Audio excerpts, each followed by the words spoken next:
오늘은 김호연 작가의 나의 돈키호테를 찾아서라는 책을 소개해드리고 일부 낭독도 해드릴 텐데요. 김호연 작가님은 2013년 망원동 브라더스라는 소설로 세계문학상을 우수상을 수상했고 연적, 고스트라이터즈, 파우스터, 불편한 편의점, 나의 돈키호테 등을 집필하셨습니다.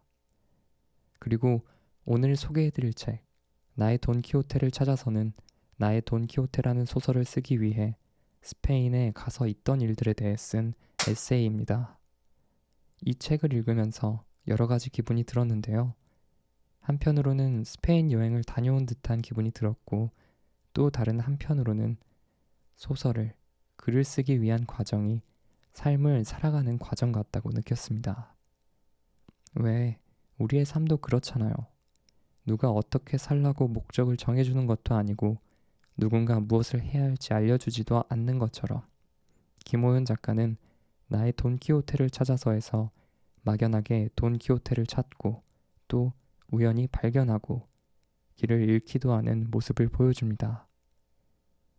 만약 소설을 쓰기 위해 무엇을 해야 하나 라고 누군가 김호연 작가에게 묻는다면 작가님은 계속 걸어요, 계속 이라고 답해 줄 것 같습니다. 소설을 쓰기 위해 무엇을 해야 하는지 그 누구도 모르죠. 하지만 소설을 쓰려면 무엇이든 하긴 해야 할 겁니다. 그리고 멈추지 않아야겠죠. 누군가 저에게 이 책을 추천하는 이유를 묻는다면 저는 인생을 어떻게 살아야 할지 방황하시는 분들에게 추천하고 싶습니다. 계속 걷는다는 게 어떤 의미인지 설명이 아닌 체험으로 그 의미를 알게 해주는 책이라는 생각이 들기 때문인데요. 그럼 이제 그 체험의 일부를 여러분들에게 들려드리도록 하겠습니다. 드디어 만난 돈키호테. 10월 9일 정오. 나는 알칼라 데 에나레스 중앙광장 옆에 위치한 오래된 극장 앞에 서 있었다. 나 말고도 여러 사람이 줄을 서 있었고 잠시 뒤 극장 문이 열렸다. 입장권은 미소를 담은 인사로 충분했다. 극장에 들어선 뒤 앞쪽에 앉으려고 보니 첫 두 줄은 이름이 붙어 있다. 관계자 좌석. 그래서 세 번째 줄에 앉았다. 극장은 서양 고전극이라도 공연할 수 있을 듯 고풍스러움이 넘쳤다. 어느새 3층까지 관객이 가득 들어찼다. 무대 뒤편에는 이렇게 적혀 있다. 렉스투라 퍼블리카 데 엘 콰지오테. 바로 돈키호테 낭독 공연이다. 어제 관광센터로부터 낭독 공연이 있다는 말을 듣고는 온몸에 소름이 끼칠 지경이었다. 솔직히 이 공연의 자세한 방식과 전통은 모른다. 심지어 러닝타임도.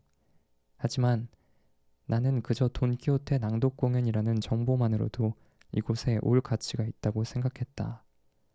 극장한 현지인들이 나를 곁눈질하는 게 느껴진다.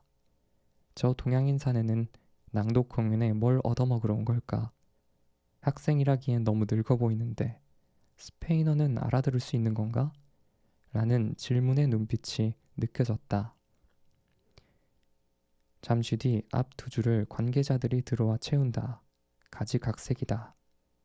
양복을 입은 훤칠한 중년 사내는 시의원처럼 보이고 청바지에 남방을 입은 머리가 벗겨진 할아버지는 정년퇴임한 선생님 같다. 화려한 정장 원피스에 머리도 하고 온 아주머니는 양품점 주인 느낌이고 목덜미로 문신이 보이는 개성적인 복장의 젊은 여성도 보인다. 점퍼 차림에 키가 작고 다리를 저는 분은 구두방 노인 같아 보이고 긴장한 표정이 역력한 식당 종업원 느낌의 총각도 보인다. 나는 본능적으로 깨달았다. 이분들이 올해 알칼라 데 에나레스를 대표해 이 낭독 공연에 참여하게 된 시민들이로구나. 신청을 받고 제비뽑기를 했는지 시의회에서 심사 후 선발했는지 돈키호테 필사를 많이 한 사람을 선정하는지 어떤 경로로 뽑는지 알 수 없지만 이 도시의 구성원들이 기꺼이 참여해 이루어지는 공연이라는 점을 분명히 알아챌 수 있었다. 낭독위원장 혹은 극장 대표로 보이는 수염이 덥수룩한 어르신이 무대로 올라와 마이크를 켠 후 공연의 시작을 선언했다. 뒤이어 중년 사내가 올라와 자신의 분량이 적힌 종이를 펼치고 낭독을 시작했다. 중저음의 목소리로 전문 낭독자가 아님에도 한껏 감정을 담아 돈키호테의 한 부분을 읊어나갔다. 그 다음으로 엉거주춤 겨우 무대에 선 할머니 역시 작지만 또렷한 목소리로 낭독을 이어갔다. 뒤이어 다음 사람, 또 다음 사람, 그 다음 사람 모두가 자신이 맡은 분량의 책 속 이야기를 정성껏 재현했다. 거기서 내가 알아들을 수 있는 건 몇 가지 지역 명칭과 돈키호테, 산초의 이름뿐이었다. 하지만 내가 느낄 수 있는 건 거의 전부였다. 돈키호테를 쓴 세르반테스를, 그리고 돈키호테를 쓴 세르반테스를 기리는 고향 사람들의 진심을 온몸으로 받아들이고야 말았다. 낭독이 끝나기까지 70여 분이 흘렀다. 총 20명이 넘는 이 도시의 시민들이 마치 제2에 참여하듯 경건하게 임했고, 관객이 된 시민들과 관광객들 또한 이 공연의 일부가 돼 숨죽인 채 공연을 만끽했다. 낭독이 끝나고 시민 한 명 한 명이 내려갈 때마다 짧지만 강렬한 박수 세례가 터졌고, 모두가 자신이 뭘 하고 있는지 정확히 알고 있었다. 극장 앞 광장 중앙에는 어제와 같이 세르반테스 동상이 우뚝 서 있었고, 이제 완연한 축제의 장이 펼쳐져 있었다. 광장의 반을 차지한 좌판에서는 먹거리, 음료, 술이 넘쳐났다. 사람들은 서서 또는 앉아서 경쟁하듯 축제를 즐기고 있었다. 또한 광장의 나머지 반쪽엔 작은 놀이동산이 급조돼 소형 관람차, 회전목마, 가니바이킹, 트램펄린 등에서 아이들이 즐거워하고 있었다. 놀랍게도 이 놀이기구들은 인력으로 움직였다. 바이킹 담당자인 덩치 큰 사내는 자신의 온몸을 바이킹 뱃머리에 실어 한 번에 배를 밀고는 이후 손으로 컨트롤했고, 소형 관람차 역시 산적같이 생긴 사내가 자신의 팔 힘으로 기어를 돌려 회전시키고 있었다. 그들은 모두 캐리비안의 해적에 나오는 선원 옷을 입은 채 이 업무를 수행하고 있어 중세 배경 친환경 에코 놀이동산에 온 기분이었다. 우리로 치면 민속촌의 놀이동원이 들어선 형국이랄까? 당연히 아이들은 놀이기구를 타는 것도 즐겼지만 기구를 운전하는 선원 아저씨들의 장난과 익살에 더 큰 웃음을 터뜨렸다. 꽤 멋진 광경이었다. 부모들 역시 이 놀이동산을 흐뭇하게 바라보며 한 번 더 타겠다는 아이들에게 동전을 쥐어주고 있었다. 허기를 채울까 해 메인 거리로 접어들자 이곳은 이제 세르반테스 시절의 시장으로 완전히 변해 있었다. 좌판의 상인들 역시 그 시대 복식을 갖춘 채 펠라펠과 생감자 튀김과 고기꼬치와 바비큐, 생맥주를 팔고 있었다. 먹을 것뿐만이 아니라 각종 액세서리, 기념품, 향신료, 나무 공예품, 가죽 제품, 향초, 그림 등을 파는 상점 역시 부지런히 호객과 흥정을 하고 있었다. 나는 타임머신을 타고 낯선 세상에 떨어진 얼간이 마냥 좌판 곳곳을 살피느라 배가 고픈 줄도 몰랐다. 그때였다. 피리와 아코디언 소리가 신나게 울려 퍼지며 거리 한쪽이 마치 홍에 갈라지듯 열렸다. 퍼레이드가 시작된 것이었다. 어제 관광센터에서 들은 두 가지 중 흥분되는 행사 중 하나가 낭독 공연이었고, 나머지 하나가 바로 이것이었다. 대략 점심쯤에 한 번, 저녁쯤에 한 번 진행된다는 퍼레이드. 점심에는 낭독 공연을 보느라 놓친 줄 알았던 그것이 운 좋게 지금 펼쳐지는 중이었다. 고풍스런 의상을 갖춰 입은 대여섯 명의 악사들이 피리와 아코디언, 퍼커션, 기타 등을 연주하며 길을 열고 있었다. 그리고 그 뒤로 흰 말을 탄 은빛 갑옷을 두른 껑정한 노인이 내 눈에 들어왔다. 그는 구부러진 대야 모양의 투구를 쓰고 제법 긴 창을 든 채 허리를 펴 말을 탄 채로도 꼿꼿하게 자세를 잡고 있었다. 사람들은 모두 그를 향해 손을 흔들고 사진을 찍고 고함을 질러댔다. 돈키호테! 돈키호테! 그리고 돈키호테가 탄 백마의 반보 뒤로 작고 배 나오고 투실하고 덥수룩한 수염의 사내가 당나귀를 끌고 사람들이 주는 음식을 받아먹으며 걸어왔다. 영락없는 산초 판사였다. 백마 위에 조금은 피곤한 듯한 돈키호테와 사람들과 활발하게 대화와 음식을 주고받으며 걸어오는 산초 판사. 두 사람이 내 앞을 지나칠 때 나는 멍하니 마치 영화의 필름이 흘러가는 걸 목격하듯 그저 그들의 재현을 넋놓고 바라볼 뿐이었다. 크리스마스가 되면 교회마다 주일학교 선생님 중에 산타클로스 역할을 할 사람을 뽑는다. 일단 듬직한 덩치여야 하고 연배가 있으면 더 좋고 무엇보다 뭉게뭉게 흰 수염이 잘 어울려야 한다. 이 도시 역시 매년 돈키호테와 산초 역을 맡을 주민을 공개 모집하는 건 아닐까? 그렇다면 오늘의 돈키호테와 산초는 캐스팅이 다 했다고 봐도 과언이 아니었다. 우리가 익히 아는 그 삐쩍 마르고 고집세 보이는 인상의 노인네와 퉁퉁한 제구에 넉살 좋게 생긴 하인의 모습이 너무나도 그럴듯해 나는 캐스팅 디렉터에게 헌금이라도 하고 싶은 심정이었다. 그럼에도 다음 축제에는 여자 돈키호테와 거인 산초, 소년 돈키호테와 아줌마 산초도 보고 싶었다. 혹은 이 축제 어딘가에서 그러한 코스프레 자리가 열리고 있을지도 모르겠다. 아직 끝이 아니라 시작일 뿐이었다. 돈키호테와 산초 뒤를 구렁이를 어깨에 감은 마법사, 그리고 커다란 원형 굴렁쇠 안에 몸을 넣은 채 굴러가는 사내와 댄서들이 따랐다. 또 반지의 제왕에 나올 법한 걸어다니는 거대 나무들이 사람들과 하이파이브를 하며 지나갔다. 그 뒤를 중세시대 서민 복장을 한 이 도시의 시민 수십 명이 노래를 부르며 행진해 왔다. 실로 재밌고 웅장하고 신기하고 흥겨운 퍼레이드였다. 이들 중 연기자나 고용된 제주꾼들도 있겠지만 퍼포먼스에 참여한 대부분은 직접 복장을 갖춰 입은 시민들이었다. 알칼라데 에나레스의 주민들은 진심으로 돈키호테를 살아있는 자신들의 영웅이자 조상으로 믿고 따르고 있었다. 그것이야말로 돈키호테를 쫓아 여기까지 온 내게 참을 수 없는 희열을 전해줬다. 퍼레이드는 계속됐고 나도 그들의 일부가 돼 행진했다.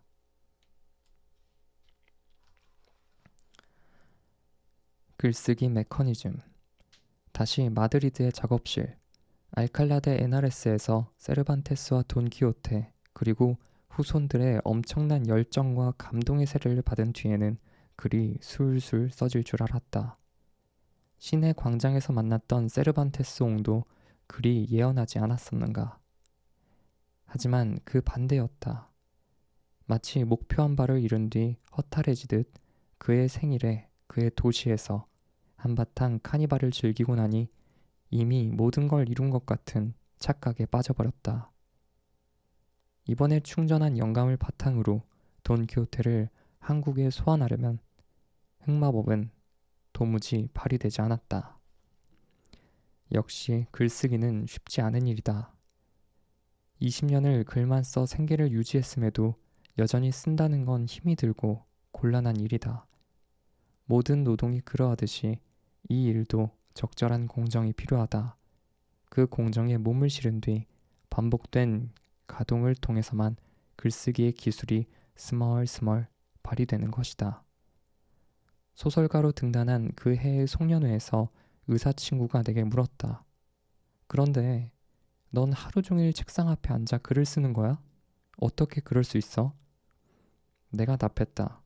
너도 하루 종일 수술대 앞에 서 있지는 않을 텐데. 작가라고 하면 흔히 그런 상상을 한다.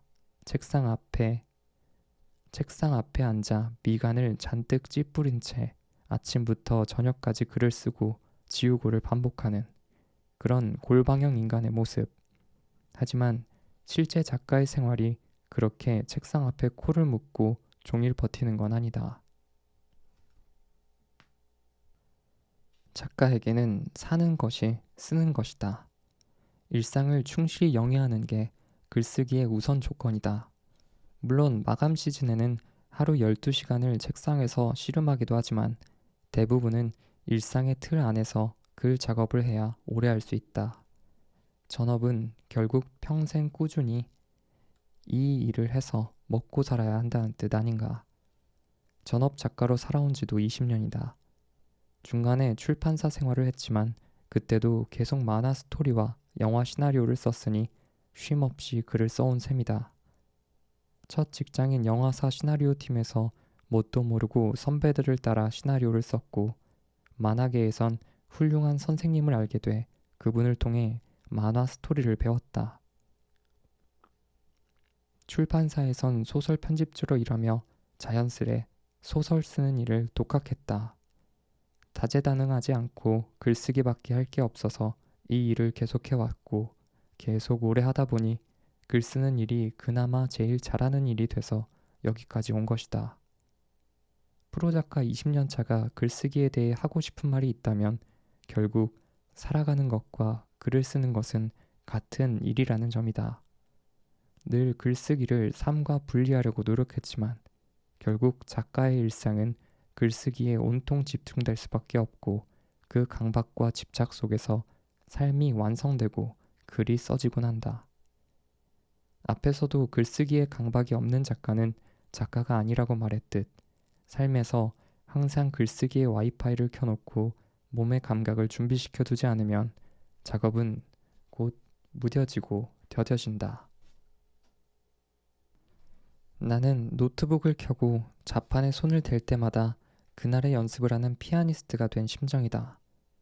최고의 피아니스트건 세계적인 발레리나건 매일 연습하지 않으면 실력이 떨어진다고 한다. 글쓰기도 똑같다. 며칠 아무것도 쓰지 않다가 다시 쓰려고 하면 머리와 손이 영 따로 논다. 머리에서 생각난 것들이 좀처럼 손까지 잘 내려오지 않는다. 글쓰기란 머릿속 생각이 가슴을 거쳐 손으로까지 내려와 종이로 옮겨지는 과정이라고 나는 생각한다. 어떤 작가는 작가라고는 하는데 작품으로 보여주기보다 입으로만 들려주기 바쁘다. 또 다른 어떤 작가는 세간에 화제작이 나오면 자기도 그런 아이디어의 작품을 수년 전에 이미 구상했다며 줄거리를 술술 읊기도 한다. 그런데 그런 작가는 현업 작가라고 보기 어렵다. 그는 머릿속 생각이 손과 가슴은커녕 목구멍까지 내려오기도 전에 입으로 다 빠져나가 버리기 때문이다. 머릿속 생각을 손까지 묵묵히 온전히 끌고 내려오는 것, 거기에 더해 그냥 내려오는 게 아니라 가슴을 관통해 이것이 나의 진심을 담은 것인가? 라는 질문의 필터링을 거친 내려올 때라 좋은 글이 써지는 것이다. 이것은 메커니즘이고 메커니즘이 완성되려면 반복된 연습밖에 답이 없다. 그 연습은 앞에서 말했듯 피아니스트의 그것과 다를 바 없다. 매일 머리에서 쓰고자 하는 생각과 혼을 끌어모아 입으로 내뱉지 말고 속에서 되뇌며 가슴으로 숙성시켜 팔을 통해 손으로 전달하면 마지막으로 손이 그것을 감당하느라 부지런히 손가락을 놀리는 것. 이것이 내가 생각하는 글쓰기의 공정이다. 책상 위에 앉아있을 때의 집필 과정이 이러하다면 책상에 앉아있지 않을 때는 어떠할까? 흔히 발로 쓴 글이란 표현을 쓰는데 이것에는 두 가지 의미가 있다. 하나는 취재를 잘한 글이란 뜻이고 다른 하나는 속된 말로 개발세발, 엉망이라는 뜻이다. 그런데 내게 발로 쓴다는 것은 어슬렁거린다는 의미다. 어슬렁거리며 산책도 하고 주위도 살피고 술집에서 친구와 술 한잔 나누며 주변 이야기도 훔쳐듣고 하는 거다. 흔히 산책이야말로 내겐 작품을 쓰는 데 있어 절대적 요소다. 한때 괜찮은 산책로와 틀어박히기 좋은 작업실만 있으면 뭐든지 쓸 수 있을 거라고 자신하기도 했던 건 그만큼 두 가지가 나뿐 아니라 대부분의 작가들에게 중요한 지표이기 때문이다. 꼭 산책할 장소가 있어야 한다. 앉아 있으면 사연은 잠들어 버린다. 다리가 흔들어 놓지 않으면 정신은 움직이지 않는다. 몽테뉴의 말이다. 나 역시 그러했다. 작품에 씨가 뿌려지면 그것을 부풀려 본다. 처음에는 침대와 책상에서 골똘하거나 끄적이거나 하다 보면 어느 정도 물을 머금은 씨앗이 땅에 자리를 잡는다. 하지만 햇살과 수분이 꾸준히 공급돼야 그것이 자라듯이 작품의 씨앗을 키우기 위해 나는 걷는다. 대낮에 햇볕 따가운 거리를 걸으며 비 내리는 도심 거리를 우산도 없이 걸으며 바람 부는 날 뒷산 산책로를 오르며 머릿속 이야기를 곱씹고 다듬는다.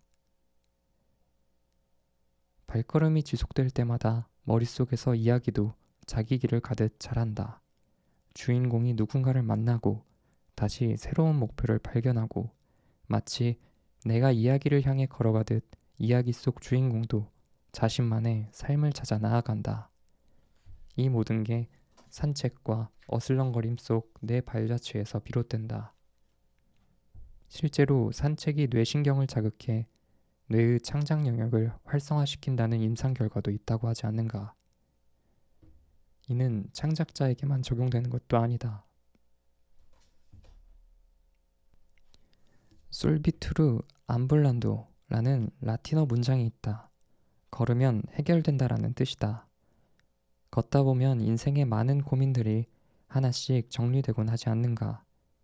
그래서 사람들은 인생의 갈림길에서 수많은 길을 만들어내고 새로운 길을 찾아 더 먼 여정을 떠나기도 하는 게 아닐까. 길 위에서의 이야기, 일종의 로드픽션이다. 돈키호테도 따지고 보면 길에서 벌어지는 이야기이니 로드픽션이다. 로드무비를 좋아하던 소설가 역시 자신만의 로드픽션을 완성해 나가는 중이다.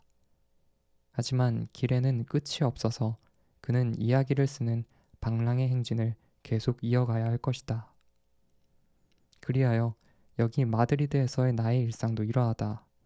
일어나 러닝을 하고 돌아와 쉬다가 간단히 커피나 주스에 과일로 아침을 때우고 책을 읽는다.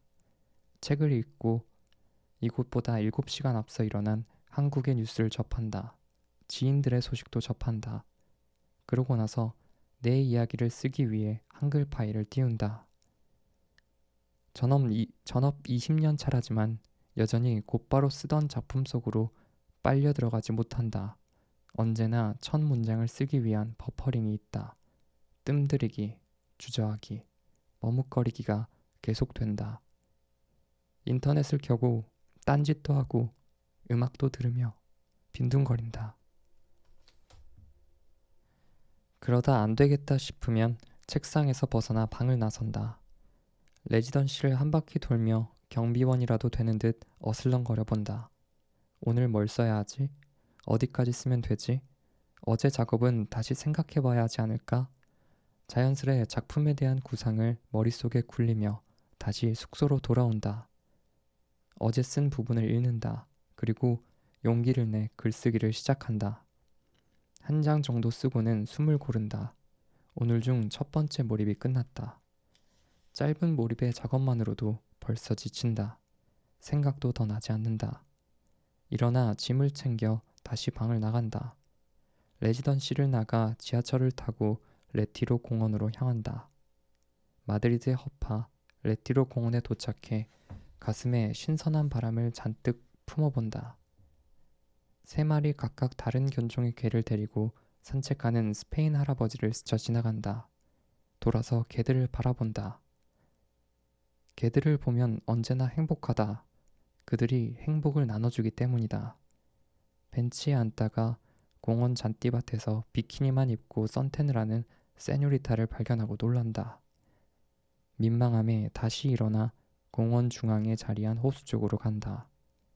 호수에서 보트를 타고 뱃놀이 중인 관광객들을 바라본다. 저기는 프랑스 커플, 저기는 일본 커플, 저기는 북유럽 국가 중 어딘가의 사람들. 그렇게 어슬렁거리다 보면 몸도 풀리고 마음의 여유도 생긴다. 오전 작업에 있었던 부담이 좀 누그러지고 생각도 다시 여물어가는 게 느껴진다. 지하철을 타고 작업실로 돌아와 다시 한 장 정도를 쓴다. 마저 쓰려고 했으나 피곤함이 몰려온다. 그래, 이곳은 마드리드. 나는 현지인과의 동화를 위해 시에스타를 청한다. 한두 시간 정도 잠에 빠져든 뒤 일어나 하품을 하고 물을 마시고 몸을 다시 활성화시킨다. 책상에 앉아 한 장을 마저 써보려 하나 잘 되지 않는다. 일어나 방을 나간다. 동네 까르푸 익스프레스에서 저녁에 먹을 식량과 와인을 확보한다. 방에와 식량을 쟁여두니 의욕이 난다.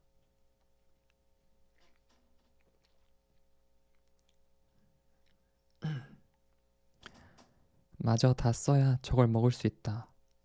먹이가 네 등 뒤에서 기다리고 있고 까바브리가 냉장고에서 시원해지고 있다. 어서. 마지막 한 장은 그렇게 음식을 포상으로 걸고 꾸역꾸역 써나간다. 결국 오늘 쓰기로 한 A4 석장을 채웠다. 식량과 와인을 먹으며 일과를 정리한다. 노트북으로 음악도 듣고 스페인 TV에서 해주는 프리메라 리가도 시청하며 오늘 쓴 글에 대해서 잊으려고 신용한다. 쉽지 않다. 작가의 강박은 생활에 닿아 있어 늘 다음 스텝을 고민하게 만든다. 하루 석 장만 써도 성공한 일과다.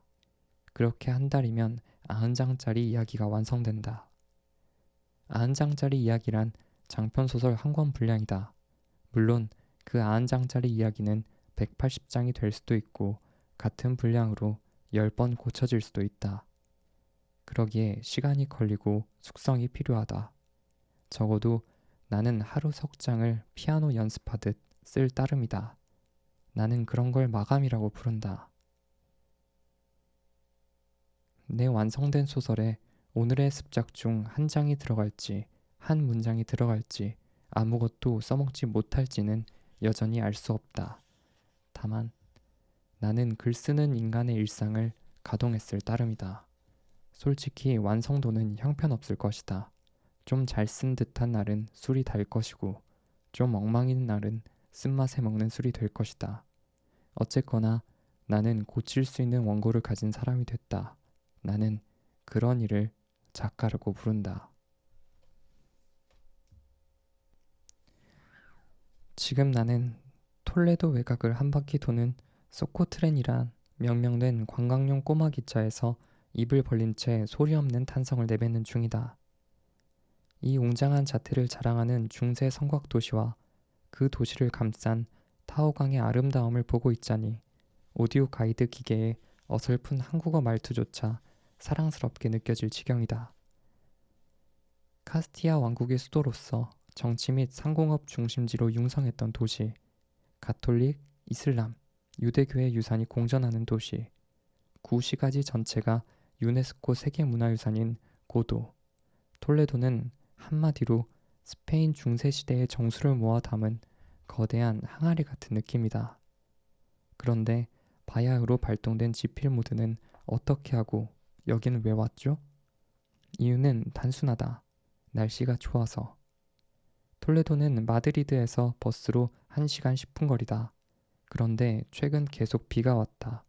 비가 오거나 오는 척하거나 올 태세가 한 주 내내 지속됐다.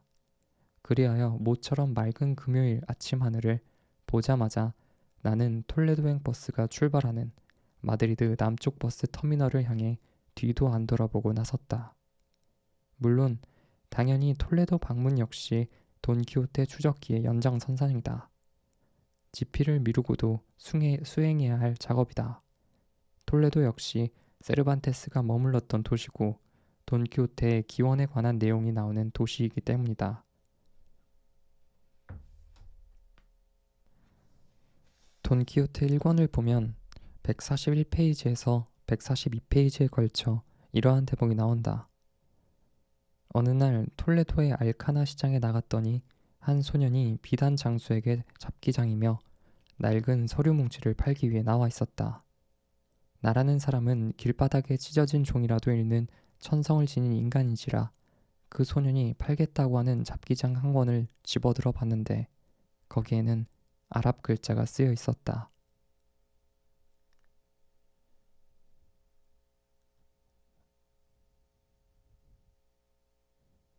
아랍 글자인 것은 알겠는데 읽을 수는 없어서 근처에 에스파냐어를 아는 무어인이 없을까 하고 주위를 두리번거렸다. 둘시네아 델 토보소라는 이름을 듣자마자 나는 멍해지고 말았다. 이 잡기장에 돈키호테 이야기가 적혀 있다는 생각이 번뜩 스쳤던 것이다. 그래서 나는 그에게 빨리 첫 부분을 읽어보라고 독촉했다.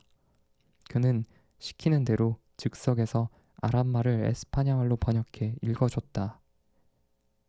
아라비아의 역사가 시데 아메테 베냉헬리가 쓴 돈키호테 데 라만차의 이야기. 이 책의 제목이 내 귀에 와 닿았을 때 나는 주체할 수 없는 기쁨을 감추느라고 무진 애를 써야 했다. 이것이 돈키호테 속 세르반테스가 아랍 작가 시데 아메테 베냉헬리가 쓴 돈키호테를 발견하는 장면이다. 액자 소설 구조를 이루는 액자의 틀 같은 부분이고 길바닥에 찢어진 종이라도 읽는 천성을 지닌 인간이란 세르반테스 자신에 대한 소개가 나오는 지점이며 동시에 작가의 능청미가 한없이 돋보이는 장면이다. 그리고 이 장면으로 작가가 설계한 공간이 바로 톨레도다. 돈키호테 이야기를 쓰는 작가로서 도저히 세르반테스가 돈키호테를 발견했다고 언급하고 있는 톨레도를 방문하지 않을 수 없는 노릇이었다. 이게 내가 한국인과 중국인 단체 관광객들로 가득한 이게 내가 한국인과 중국인 단체 관광객들로 가득한 꼬마 열차에서 그들과 일행으로 보이지만 일행이 아닌 이유다. 단순 관광객이 아닌 톨레도에서도 돈키호테를 추적하는 임무를 포기하지 않는 미션 수행자의 태도를 간직하고 있는 중이다. 사실 톨레도에 오기 전 하루를 또 허비한 일이 있었다. 이것은 톨레도 방문을 위해서뿐 아니라 이 즈음 생존의 필수품을 구비하기 위한 노력이었다. 9월 1일 마드리드에 도착한 나의 트렁크에서 가장 두꺼운 옷은 얇은 점퍼 한 벌이었다. 추우면 현지에서 사입자가 모토였기 때문에 트렁크를 비워온 곳이다. 아시다시피 스페인은 자라를 비롯해 망고, 데시구엘 등의 스파 브랜드가 넘치는 곳이고 프라이마크, H&M, 베네통, 루이비통 같은 유럽연합의 브랜드 매장도 한국보다 가벼운 지갑으로 방문할 수 있는 곳이다.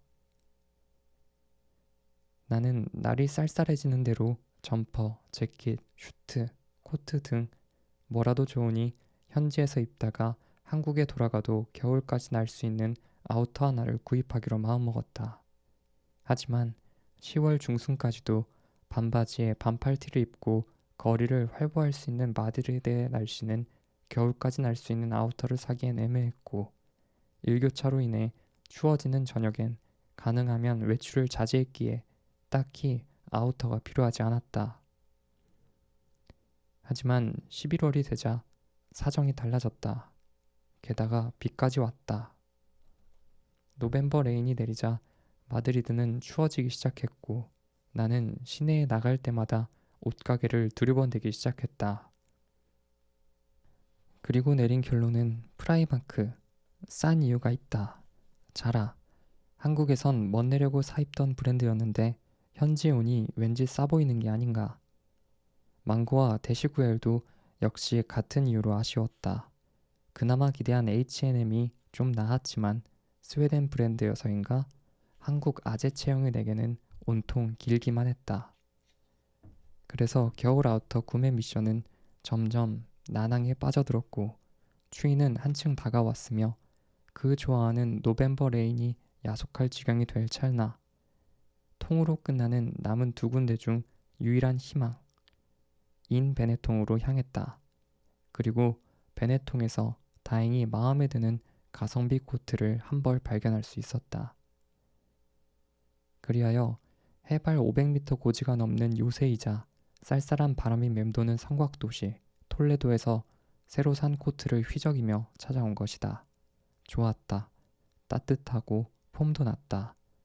꼬마 열차로 도시 전체의 외곽과 전망을 섭렵한 뒤 나는 중세 거리가 그대로 재현되고 있는 톨레도 구도심을 걷기 시작했다.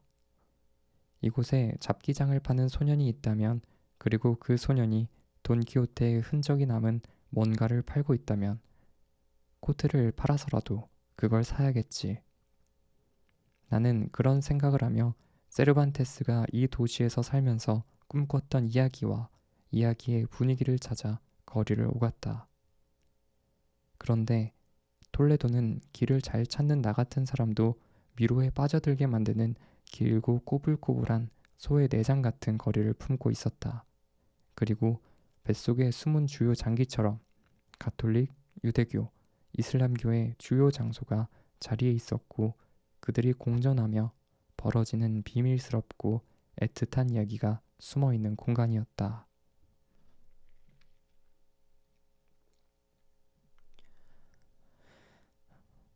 과거가 공존하고 역사가 그윽한 이 고도에 비하자면 마드리드는 급조된 신도시에 불과했다.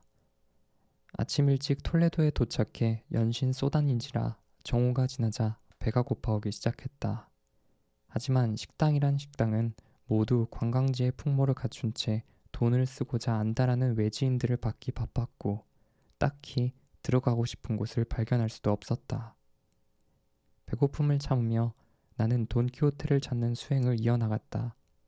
한편으로 관광도시답게 마드리드 저리 가라는 듯 돈키호테를 주인공으로 한 인형과 그림, 세공품들이 넘쳐났지만 어쩐지 인사동에서 부채와 장구 열쇠고리를 사는 것 같은 기분이 들어 심히 주저됐다. 구도심을 벗어나 중심지의 소코도베르 광장으로 돌아왔다. 그리고 전망이 트인 곳을 향해 걷던 와중에 계단 아래 자리한 어떤 동상의 뒷모습을 발견할 수 있었다. 오, 확실히 그의 뒤태였다. 세르반테스 동상에게 다가간 나는 그를 향해 톨레도에서의 재회를 반가워하며 물었다. 나의 테스 형, 이렇게 또 뵙게 되네요. 그런데 여기 혹시 현지 맛집 없나요? 만들어진 지 오래되지 않아 그동안 본 것 중 가장 세련되고 늠름한 풍모를 갖춘 세르반테스 동상은 말이 없었다. 돈키호테를 찾아 어디를 가든 호련히 나타나 나를 맞아주고 조언과 격려, 그리고 명령을 아끼지 않았던 청동 세르반테스가 이번에는 아무런 말이 없었다. 대신 이제 됐으니 그만 하산하거라 하는 표정이었다. 그렇다. 하산의 때가 다가오고 있었다.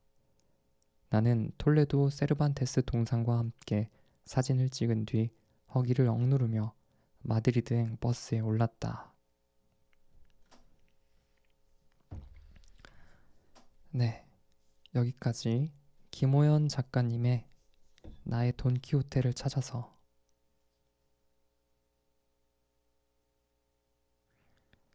대해서 낭독해 드렸고요. 작가로서의 삶이 과연 어떤 걸까? 사실 궁금하기도 하죠. 작가로 살면 어떻게 살게 될까? 이런 부분들. 하지만 누군가 어떤 소설을 쓰라고 정해주지도 않고 어떻게 써야 되는지도 알려주지도 않는 게 소설가로서의 삶은 마치 인생을 살아가는 것과 같다고 느꼈습니다. 여러분들도 만약 인생에서 길을 잃고 방황하고 있다면 김호연 작가님의 나의 돈키호테를 찾아서 이 책을 꼭 읽어보셨으면 좋겠습니다. 읽다 보면 내가 어떻게 인생을 살아가야 할지, 어떻게 방향을 찾게 될지, 그리고 무엇에 집중해야 될지 스스로 알게 되실 거라고 믿습니다. 그럼 오늘의 리뷰 낭독은 여기까지. 혹시나 잠드셨다면 잘 주무시기 바랍니다. 그럼 안녕.